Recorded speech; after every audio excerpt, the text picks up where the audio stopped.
ভাই গো ভিক্ষা দেন। হই তুই কইলি কি রে? আমারে কি ব্রেডের মতো দেওয়া যা? আমি বেডি আফা কো।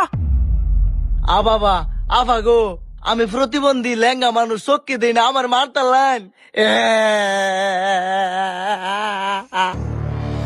ওই আবা কিসে আম্মে জামাই বাকান দেখিয়া এই যে দেখ ফ্যাক্টর মেরে ভাড়া মেরে রক করে উজুর বার হয়ে এলাম। সবসময় নাটক করো তুমি মুজুরের বাচ্চা। হই তুই কি কইলি রে? এটা কি আমার মতো দেওয়া যা? এটা ভিক্ষুক।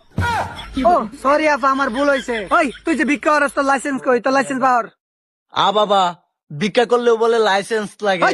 তুই যে এলাকার ভিক্ষা করস কারণ তোর অনুমতি লইছ? তুই জানোস না এলাকার মধ্যে যারা যারা ভিক্ষা করে তারা সবাই আমার অনুমতি লইল। ওহো, এইটা স্যারের ব্যবসা আমি করি না, বুঝছস? যে সেফ একবার ফালাই সেই সেফ দ্বিতীয়বার তুলি না, ব্যবসা আর করতাম না। প্রয়োজনে মানুষের বাড়ি গু ফালাইয়াম। যাচ্ছি তুই করস তো ভিক্ষা বা জমিদারি আলাপ করস মানুষের বাড়ি তোর গু ফালাই